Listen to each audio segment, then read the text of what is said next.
tenemos una diversidad biológica única en el planeta. El futuro de la vida humana está en la biodiversidad. El 75% de todas las medicinas que usamos actualmente proviene de las plantas y los animales y los microorganismos. Vamos a tener iPads y iPods y vamos a poder volar a Singapur, etcétera, pero nuestros hijos no van a tener agua. Los seres humanos no tenemos derecho simple y sencillamente a aprovechar el medio ambiente hasta acabarlo.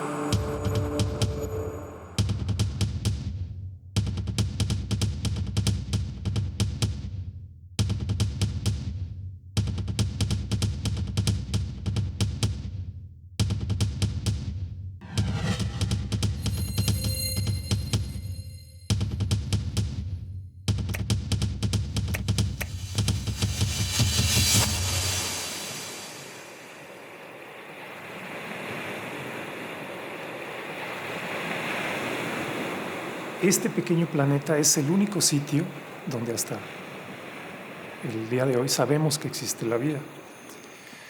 Y esta vida se manifiesta en una variedad casi inimaginable de distintas formas vivientes. Desgraciadamente, en las escuelas de educación básica y en las secundarias nos hablan de la biodiversidad y nos hablan pues del oso polar y del jaguar, lo cual está muy bien, pero no nos hablan de toda la biodiversidad que está más cercana a nosotros. Conocer la biodiversidad de México es conocer su propia cultura desde otro ángulo, desde el ángulo de cómo se relaciona el hombre con la naturaleza.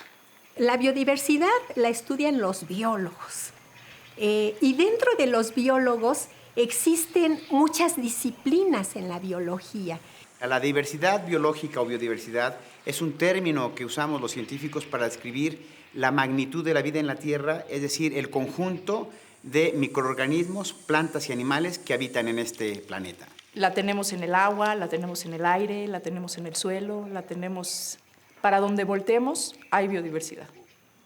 Los seres vivos, gracias a esta diversidad, pues han generado una variación enorme de especies. Las especies vivientes no pueden conceptualizarse como entidades independientes. Entonces interactúan entre sí, en algunos casos compiten, en otros actúan en conjunto. Hay especies que son de vida libre, pero otras son simbióticas. Así como los humanos hemos creado especies como el maíz por la selección humana, existen organismos como las hormigas arrieras, estas cortadoras de hojas en los trópicos, que han sido capaces de domesticar hongos para cultivarlos y así alimentar sus larvas y de esa manera vivir. Sin embargo, la vida en el planeta se mantiene por las bacterias, que hacen todos los ciclos biogeoquímicos. Los hongos son degradadores, son los carroñeros de toda la materia orgánica muerta. Entonces, si no existieran hongos, nos llenaríamos de basura que se saturaría todo el planeta realmente. Y si las bacterias dejaran de hacer algunos procesos clave, como el de fijación de nitrógeno, en 100 años toda la biomasa regresaría a la atmósfera, porque ya no había quien capturara ese nitrógeno gaseoso y lo convirtiera en materia. Somos parte de esa biodiversidad, porque incluso, aunque somos una misma especie, todos y cada uno de nosotros somos distintos. Y eso es, por ejemplo, el caso de una diversidad dentro de una especie. Y esa diversidad dentro de la especie nos hace como especie mucho más robustos. El comprender que nosotros formamos parte de esta red que constituye la diversidad de formas vivientes nos da una nueva perspectiva, nos permite reexaminar esas viejas preguntas tan importantes como quiénes somos y por qué estamos aquí, en un contexto que trasciende la superstición y la magia. Nos permite ubicarnos como seres conscientes, pensantes, en un contexto más amplio. Somos parte de la diversidad biológica y estamos aquí por los mismos procesos naturales que en el curso de largos periodos de tiempo le dieron origen.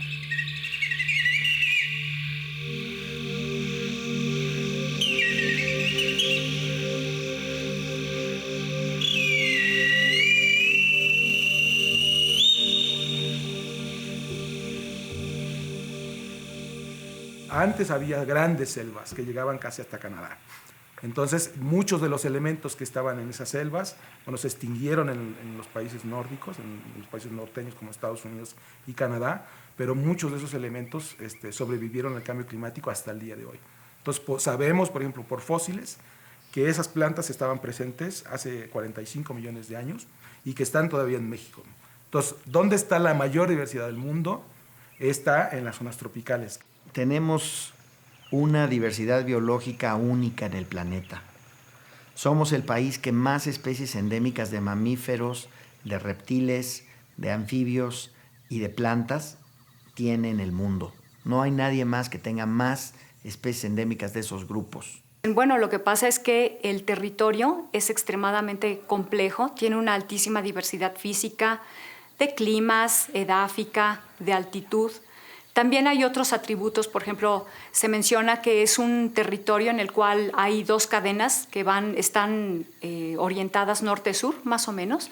Entonces esto permite la migración de organismos que viven en latitudes extratropicales. Entonces por eso tenemos una mezcla de organismos que son de los trópicos, de zonas cálidas, pero también de zonas que son templadas. El territorio marino es el doble del territorio continental que el país tiene y tiene la riqueza pesquera y la riqueza que nos permite obtener muchos recursos minerales y no minerales del mar.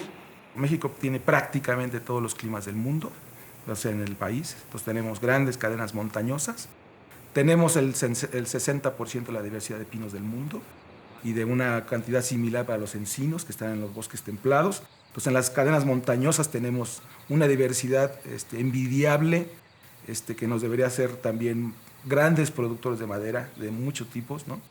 Y luego estamos hablando de las zonas tropicales húmedas, que son, digamos, las menos representadas, pero que se representan en la zona de Chiapas, en la selva lacandona, con la selva más exuberante que existe en el mundo, la selva alta perennifolia.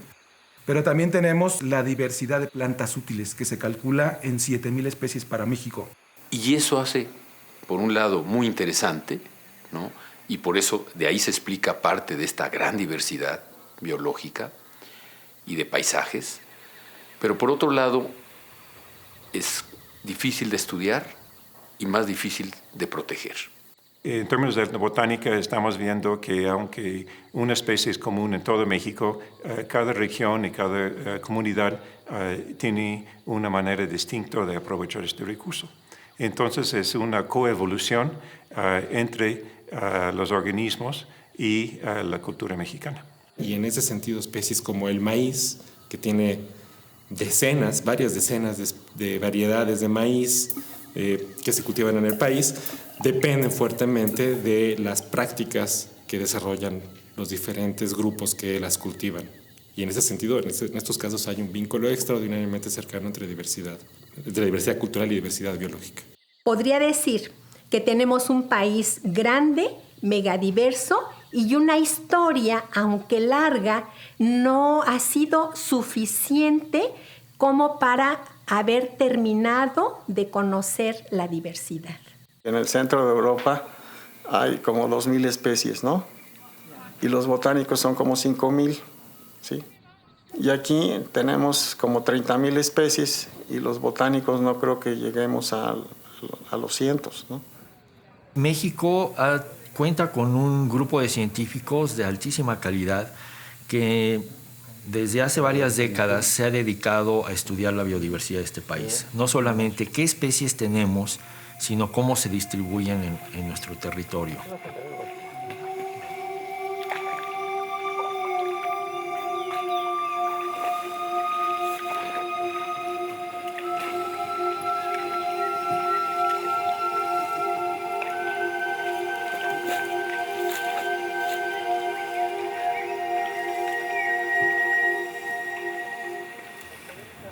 En el Instituto de Biología de la UNAM tenemos las 10 principales colecciones científicas nacionales, porque son las herederas del pasado de los estudios de biodiversidad que se realizaron en México. Son fundamentales en países como el nuestro, que son megadiversos, porque ahí es donde podemos tener la información de cuántas especies tenemos y dónde, de plantas, de animales, de hongos, de bacterias.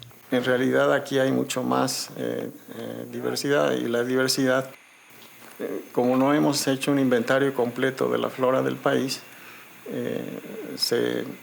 se piensa que va de 25.000 especies a 30.000 especies. Sabemos que incluso en época prehispánica diferentes culturas pudieron organizar a las plantas, no solamente a nivel utilitario de las medicinales, las alimenticias, sino también a nivel de reconocerlas por grandes grupos.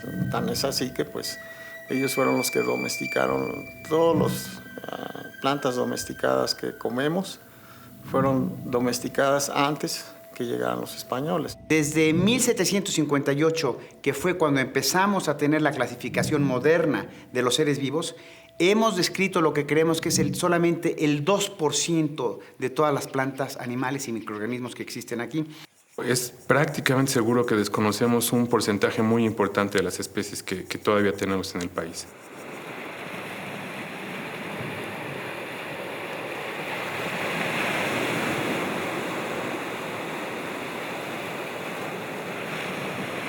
El gran problema de la biodiversidad acuática es la falta de conocimiento que tenemos de ella. Por ejemplo, de 1.600.000 especies que existen aproximadamente descritas en el planeta Tierra, solamente tenemos 142.000 máximo que están referidas al mar. Quizá conozcamos más de la superficie de la Luna que de la topografía submarina. Conocemos un 5% de las bacterias existentes. El 15% de todos los mamíferos se han descubierto en los últimos 10 años. El 25% de todos los reptiles y anfibios se han descubierto en los últimos 10 años. Y de muchos otros grupos, estamos hablando que el 100% o más, o sea, el 100% del grupo se ha descubierto también en la última década. Estamos hablando de cuando menos 1,5 millones a 2 millones de especies descritas. No sabemos nada de 80% de la diversidad todavía del planeta. Entonces es una cosa muy bonita porque en este país que parece tan bien explorado, comillas, cosa que no es cierto, seguimos encontrando todavía especies cada año, ¿no? El apoyo que la UNAM ha dado para desarrollar colecciones científicas realmente es uno de los grandes patrimonios que ha dejado la UNAM para el país, puesto que la universidad le ha apostado al desarrollo de colecciones científicas y al mantenimiento de las colecciones científicas que requieren no solamente una infraestructura para conservar las colecciones científicas en buen estado, y esto pues ha llevado al financiamiento de muchas exploraciones científicas que se han hecho desde hace 81 años y que seguimos haciendo a través de territorio nacional. Nos interesa conocer cómo conservar esa diversidad, nos interesa conocer cómo las diferentes culturas, cómo el hombre utiliza la biodiversidad, nos interesa conocer qué propicia el cambio, la evolución, cómo explicamos la amplia variación y diversidad que existe en territorio nacional. Pero yo creo que el estudio de la biodiversidad no solamente debería de descansar en la labor de los científicos. La biodiversidad es un bien no renovable que utiliza toda la sociedad en su conjunto. Y en ese sentido, inclusive el conocimiento tradicional que tienen ciertos grupos indígenas del país, personas que conviven con ella diariamente, puede hacer una contribución muy importante al estudio de la biodiversidad. Entonces debería ser una empresa un poquito más colectiva como país. Es algo análogo a decir, país que invierte en investigación y generación de conocimiento va a poder resolver sus problemas.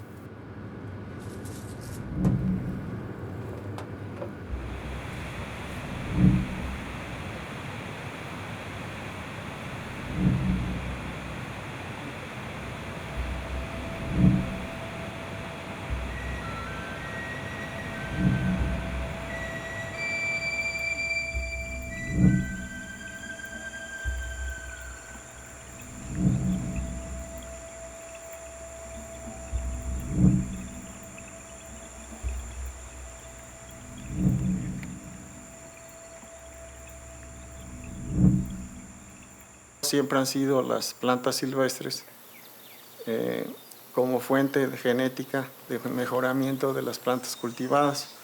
Y en México es uno de los centros mundiales de producción de plantas útiles. Es necesario siempre tener como ese banco genético y usarse para, en un momento dado, si es necesario, los fitomejoradores, que son agrónomos, lo empleen para razas o variedades más resistentes, por ejemplo, a sequías o a lluvia o a plagas. Y hoy en día esta agrobiodiversidad está amenazada por muchas razones. Primero, porque están amenazando las formas de vida campesinas que les dan razón de ser a estas diferentes formas, a esta diversidad de cultivos, y también porque es en las manos de los campesinos en las que se regenera esta diversidad genética de los cultivos, y además están implantando cada vez más modelos más que campesinos, más que sustentables y amigables con el ambiente, modelos industriales de producción de alimentos que, lejos de favorecer la diversidad, lo que favorecen es los monocultivos, la homogenización a nivel genético y a nivel de especies de los cultivos, y favorecen tecnologías como los transgénicos, que pueden ser tremendamente disruptivos de las formas campesinas de producción amigable con el ambiente, que es sustentable y que favorece la agrobiodiversidad.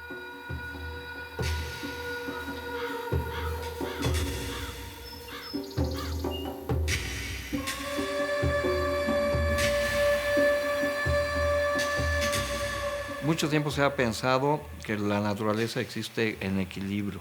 En realidad no, es algo muy dinámico. Las especies aparecen, desaparecen, compiten entre sí o colaboran entre sí, y los disturbios son además parte del proceso natural. Podemos hacer el símil, la comparación con la vida de una persona. Así las especies nacen, viven, se desarrollan y al final mueren, todas las especies. Y se calcula que, pues, más o menos el promedio de vida es de 1 a 2 millones de años. De hecho, se reconocen una serie de eventos de extinción masiva que han realmente permitido que ciertos componentes de la biota, de la biodiversidad, de los organismos, plantas, animales, marinos o terrestres que existen en un momento, se extingan y que permitan que otros linajes cambien. Eso ha sido el motor de la evolución. Si no se hubieran extinguido los dinosaurios, no estaríamos nosotros aquí. En una de las extinciones más importantes, la extinción del Triásico, si yo me acuerdo bien, se extinguió 90 y tantos % de toda la vida. 90 y tantos %, ¿no? Y el planeta se recuperó. Entonces, la evolución es estar generando diversidad y purgando esa diversidad. Estamos jugando con los equilibrios del planeta, estamos con los cambios de uso de suelo, las apropiaciones que estamos haciendo de la naturaleza, estamos eliminando especies, estamos provocando estos tipos de desequilibrios en los ecosistemas, y no sabemos hasta cuándo la naturaleza va a poder resistir. El crecimiento de la demanda per cápita, por cabeza, de cada uno de los que vivimos en el planeta, ha generado una presión por energía, por recursos y por los residuos que el uso de esto, energía y recursos, producen, que han rebasado totalmente, por un lado, la capacidad de producción del planeta, pero por otro lado, la capacidad de absorber estos residuos y lo que queda del consumo que hacemos de recursos y de energía. Y podríamos pensar que debido a nuestro adelanto tecnológico para generar satisfactores, estamos alejados de los efectos que podría tener la pérdida de biodiversidad. Sin embargo, eso es un espejismo, eso es un engaño, porque nosotros como especie y como individuos dentro de las sociedades dependemos directamente de los recursos naturales. Pues todos nuestros alimentos son de origen vegetal o de origen animal dentro de un contexto ecológico. La ropa que nosotros vestimos proviene de fibras vegetales o de fibras animales. Incluso, el agua que bebemos es otro de los servicios que nos brinda la naturaleza.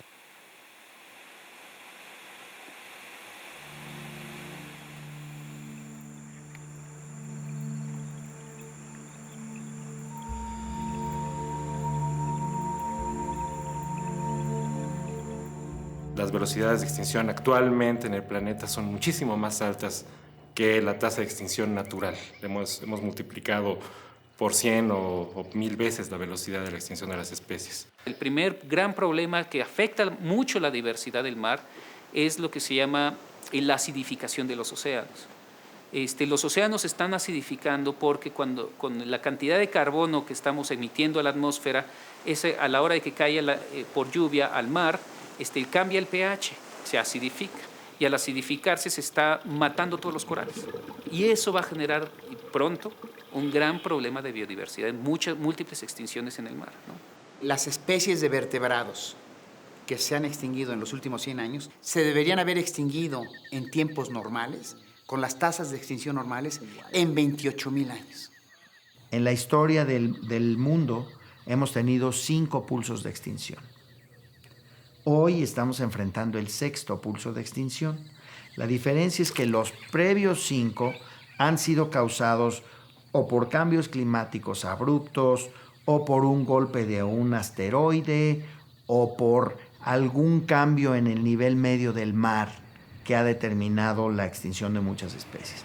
La diferencia es que hoy el pulso de extinción se debe a una especie, a Homo sapiens. Somos nosotros los que estamos causando el 6º pulso de extinción. Estamos perdiendo, ¿qué podemos decir? A nivel normal, 10 especies al año. Pero ya estamos viendo, según cálculos de algunos expertos, estamos perdiendo entre 100 y 1000 o 2000 especies por año. Y si perdemos una especie, perdemos una parte fundamental de la historia de la vida en el planeta. Puede llegar a colapsar un ecosistema, una población y la biosfera en general.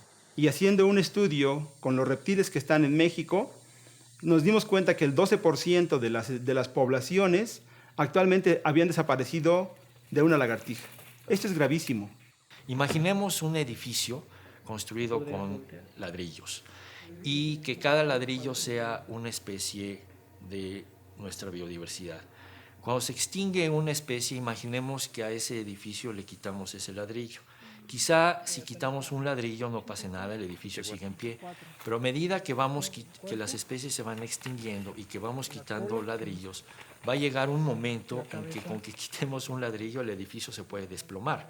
Y además muchas especies son útiles de tal manera que al perder una probablemente estamos perdiendo las posibilidades de obtener satisfactores bienes a partir de las especies biológicas. El futuro de la vida humana está en la biodiversidad. Y como nuestra vida diaria no cambia mucho, no se siente mucho el cambio, no nos damos cuenta.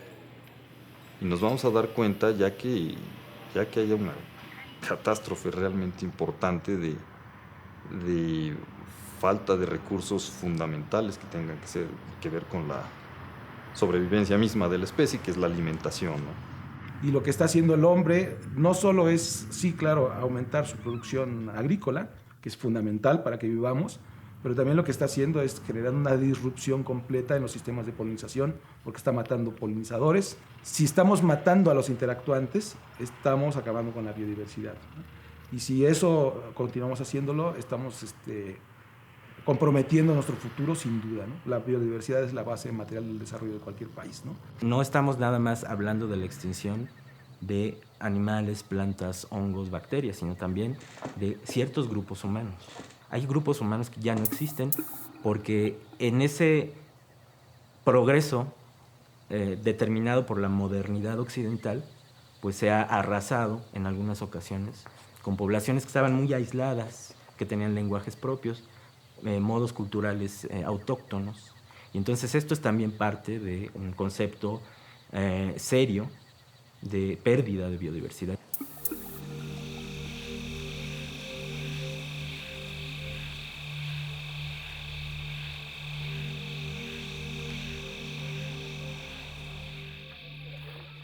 Los científicos hemos acuñado el término servicios ambientales, que son todos los beneficios que obtenemos gratis del buen funcionamiento de la naturaleza.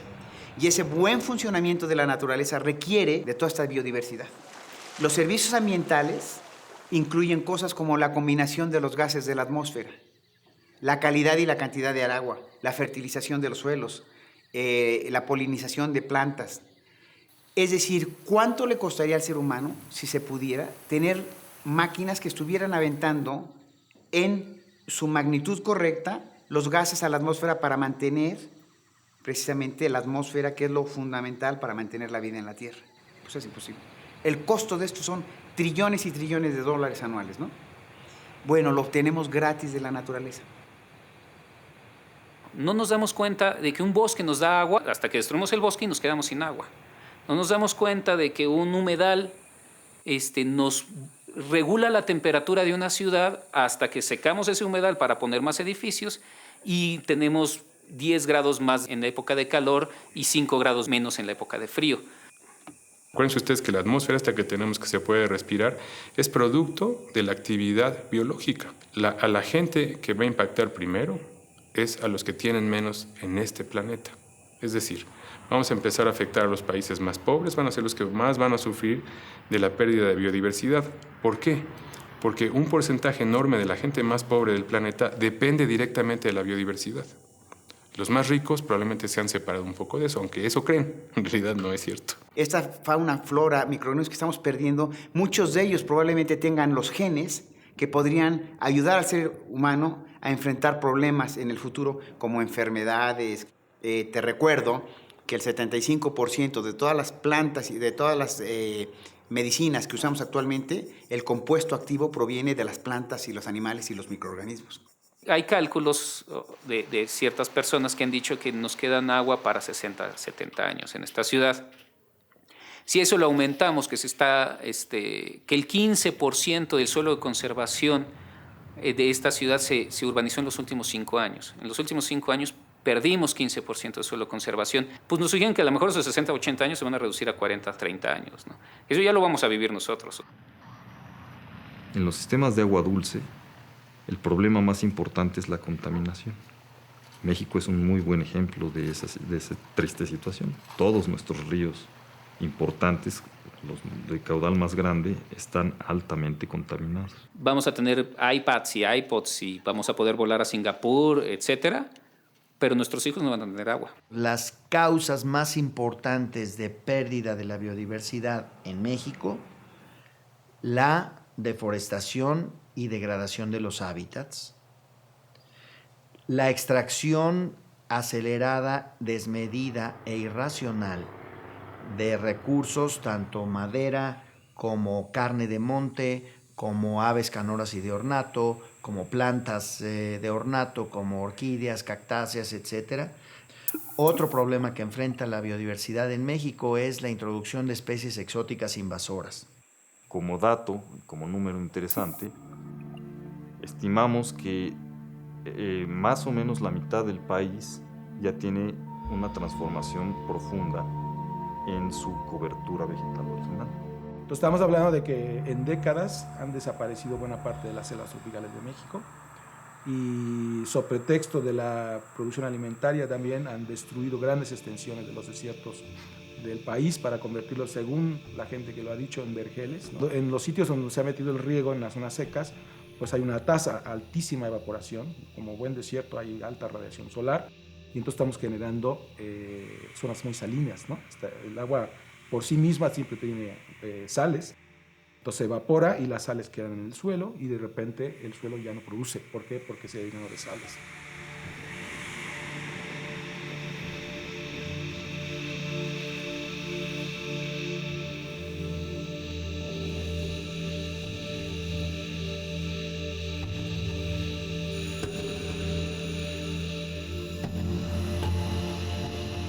Cuando uno piensa en las pesquerías, piensa en la máximo que puede uno sacarle al mar.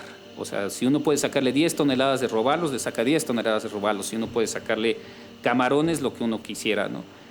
Lo malo es que eso sí está generando grandes desbalances en las relaciones entre los depredadores y las presas e incluso el fitoplancton, el zooplancton del mar. Y eso lo que está generando es que entre más se pesque, no solo va a haber menos porque uno está obteniendo más recursos, sino porque uno está desbalanceando el ecosistema y entonces al futuro muy cercano va a haber un gran problema en pesquería, sin pesca, por ese gran desbalance que se está generando, por tanta presión que le estamos metiendo a la pesca. Es decir, hemos sobrepasado la capacidad que tienen las poblaciones de regenerarse y hay necesidad de implementar algunas vedas. Si seguimos dañando los pantanos tienen una función para purificar agua. Entonces, si seguimos dañando los pantanos o los humedales, el agua que requerimos pura no va a estar ahí. Lo que sí está claro es que hay ciertas especies que resultan claves para los ecosistemas y cuya desaparición puede provocar unos cambios realmente de gran magnitud. Los seres humanos no tenemos derecho simple y sencillamente a aprovechar el medio ambiente hasta acabar. A mí me parece una cuestión más moral y creo que no es correcto. O sea, ¿quiénes somos nosotros los seres humanos para andar extinguiendo esta cantidad de especies que se están extinguiendo?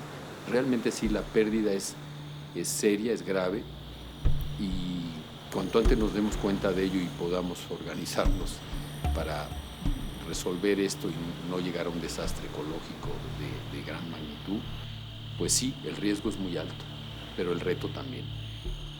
Esta es una llamada de atención clarísima de la biodiversidad que nos está diciendo aguas. Si siguen ustedes degradando los ecosistemas de este país, la vida como ustedes la conocen va a cambiar completamente y van a dejar de recibir los servicios y los beneficios que la biodiversidad proporciona.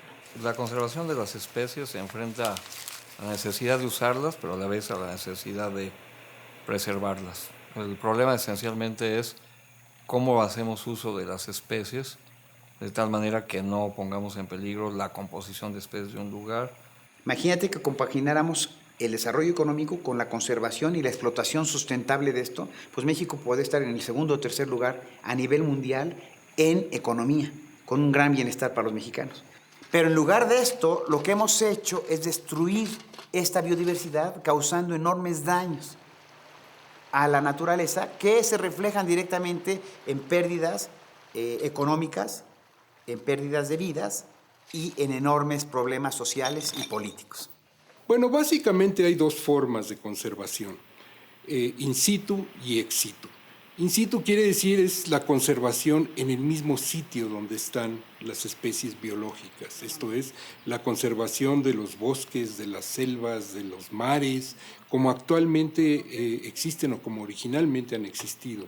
Por ejemplo, las áreas naturales protegidas, hay algunas áreas que están bajo ciertos programas forestales de la Comisión Nacional Forestal y otros instrumentos muy importantes, las áreas marinas, por supuesto. Si bien estamos de acuerdo en que las áreas naturales protegidas es una de las estrategias centrales, también es necesario hacerlas funcionar en su manera más óptima. En primer lugar, pues hay que ampliar la red de áreas naturales protegidas. Actualmente en México tenemos casi el 12% del territorio asignado a áreas protegidas. Es poquito, pero además son pedacitos sueltos, digamos, a través del territorio. Lo ideal es que exista un sistema de redes más que un sistema de áreas aisladas, que se conecten y que permitan el flujo de energía, materia, información entre sí. Cerca del 70% de las áreas protegidas federales de este país son efectivas, es decir, contienen cambios de uso de suelo en comparación a áreas circundantes, a los estados en donde están ubicados o a una media nacional. Entonces, eso es una buena noticia. Realmente sí están protegiendo procesos de deforestación en México. Ahora podemos tener conservación ex situ, los jardines botánicos, los zoológicos, las colecciones de cepas de microorganismos, entre ellos hongos. Bueno, los jardines botánicos tradicionalmente han sido vistos como una especie de museo vivo, donde el público va a conocer las plantas. Pero en los últimos tiempos los jardines botánicos se han convertido en un instrumento muy importante para la conservación de la diversidad vegetal. Los jardines botánicos mexicanos conservan actualmente en sus colecciones ejemplares de pues cerca de 450 especies de plantas mexicanas que están en alguna categoría de riesgo. No solamente mantienen estos individuos, estos ejemplares de plantas en sus colecciones de exhibición, sino que también las mantienen en colecciones de trabajo, colecciones que les llamamos de plantas madre, plantas que son traídas directamente de sus hábitats naturales y que a veces requieren de ser mantenidas inclusive fuera del alcance del público para garantizar que estas especies estén en buenas condiciones, que no puedan dañarse de alguna manera. Pero además los jardines botánicos como el nuestro, como el del Instituto de Biología de la UNAM, trabaja proyectos con comunidades locales a través de esfuerzos de vinculación para la reintroducción de este tipo de plantas a su hábitat natural, de tal manera que la conservación ex situ que realizamos en los jardines botánicos pues contribuye también a la conservación in situ en su medio natural.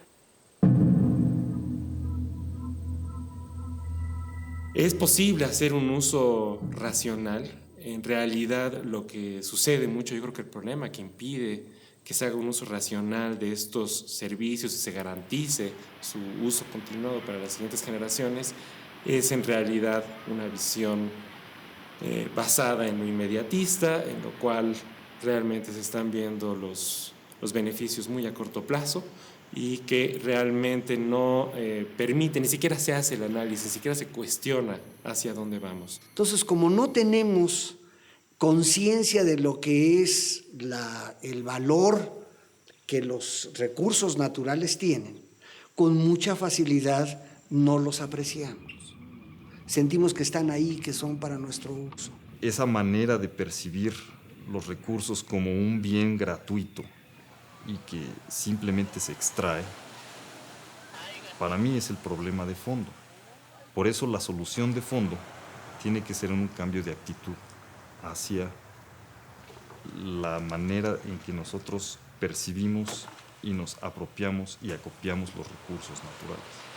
Y entonces lo que necesitamos es que en el modelo de desarrollo y de organización social se prioricen valores como son la sustentabilidad o objetivos como es la sustentabilidad, el manejo sustentable de los recursos, la equidad social, la justicia social, en la distribución, por ejemplo, de los beneficios de la naturaleza y se empiecen a fomentar formas de uso de la naturaleza mucho más apropiadas a las condiciones locales y a las necesidades de las poblaciones locales, en donde se respete el conocimiento tradicional, por ejemplo, que ha demostrado ser capaz de proveer de soluciones para el manejo sustentable, cosa que no ha sido posible desde el modelo civilizatorio dominante occidental. Pero necesitamos una sociedad mucho más equitativa, que ese es uno de los secretos más importantes, que además es una cosa que no tiene que ver con el ambiente, tiene que ver una cosa de nosotros como seres humanos, ¿no?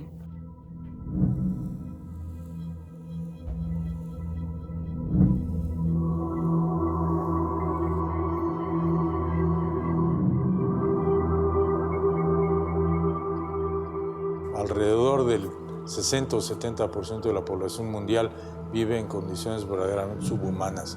Esto no puede ser, no es sostenible, no es digno, no es ético y creo que es sin duda para mí el reto más grande que nuestra especie tiene en su presencia en este planeta.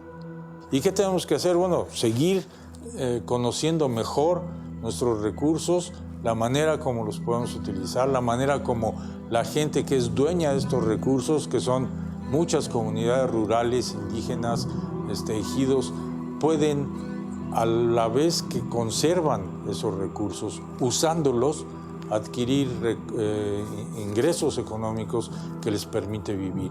La alimentación mundial se ha basado en no más de 20 especies, ¿no? Estoy hablando del trigo, del arroz, del maíz, ¿no? Somos hombres del maíz.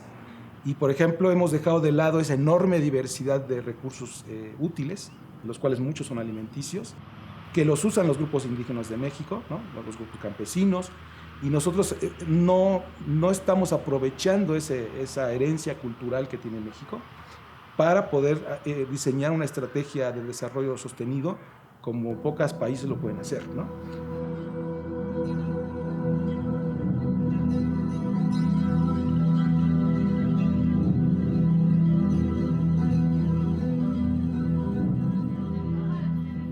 tenemos que poner el dedo en la llaga de la educación.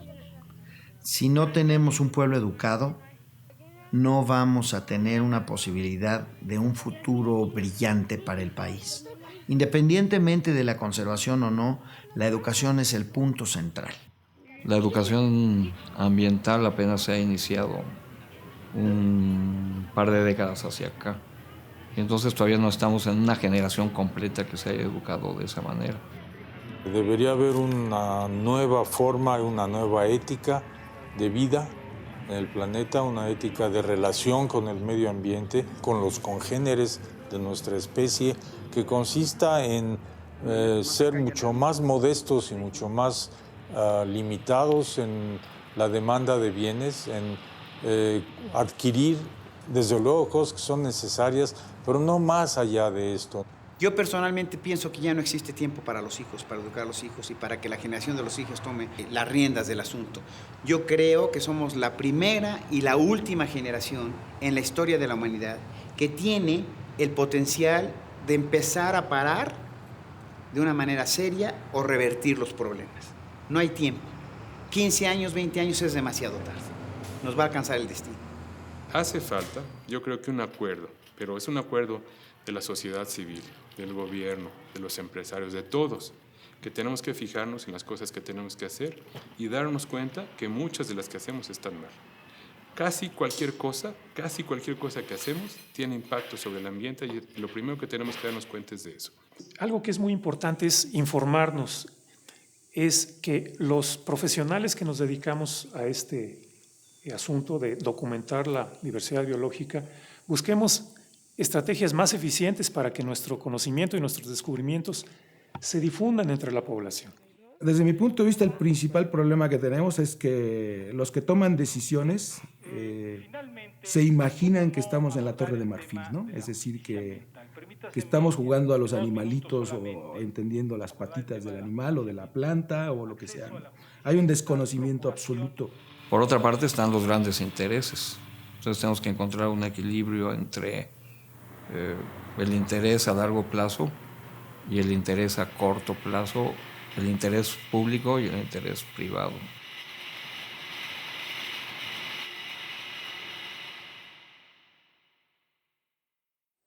Las leyes de la conservación de la biodiversidad en México son relativamente buenas comparadas con otras leyes en todo el mundo. El problema es que no se aplican. Tenemos muchas más leyes que instrumentación de las leyes. ¿Por qué? Pues porque tenemos corrupción, porque tenemos ineptitud para regular las cosas, porque la gente que debiera estar capacitada para saber cómo hacer las cosas no lo está. Y esto es un problema que finalmente va a dar al fondo de todos esos problemas en el país, que es educación. Lo que tenemos que hacer, por ejemplo, para la conservación del jaguar, es que la próxima persona que mate un jaguar sea un millonario de las lomas o un ejidatario de Calakmul. Si matan a un jaguar, se van a la cárcel, porque es una pena federal. Pero todavía nuestras autoridades no están suficientemente sensibilizadas y no son suficientemente fuertes como para aplicar las leyes que se deben aplicar. Es solamente darnos cuenta que la degradación ambiental va en nuestra contra. Desde pagar mordida para pasar la verificación, pues es que al final nosotros somos los que estamos respirando esos contaminantes. Las acciones pequeñas, no por ser pequeñas, son menos importantes. Y son desde inflar los neumáticos de nuestros coches, tratar de usarlo lo menos posible los vehículos automotores, tratar de usar el transporte público. Y son las acciones chiquitas de mucha gente las que hacen cambios notables, importantes. Aprender a cuidar de la misma manera que cuidamos el capital monetario del país. El capital natural es igualmente importante y más todavía porque es la base que nos permite desarrollar las actividades que nos dan esos otros capitales. Pero tenemos que apresurar, entenderlo bien, utilizarlo sensatamente y realmente fortalecer el futuro de la vida en este país. Finalmente, la otra cosa que debemos entender es que tenemos toda la ciencia y toda la tecnología que se requiere para poder hacer un trabajo mucho mejor del que hemos hecho. Se puede. ¿Qué se requiere? Que la sociedad civil, nosotros, que la iniciativa privada y que el gobierno entiendan que el país debe tener, este país y el mundo, debe tener un objetivo común. Es imposible que sigamos trabajando cada grupo como si fuéramos diferentes países sin articular una respuesta correcta hacia eso, ¿sí? Por muy grande que parezca el problema, tiene solución. Todavía tiene solución. Para que todos estemos conscientes de lo absolutamente capital que es la conservación de la biodiversidad para nuestro bienestar. No porque queremos tener praditos bonitos o bosquecitos bonitos, sino porque nuestra vida diaria depende del bienestar de la biodiversidad.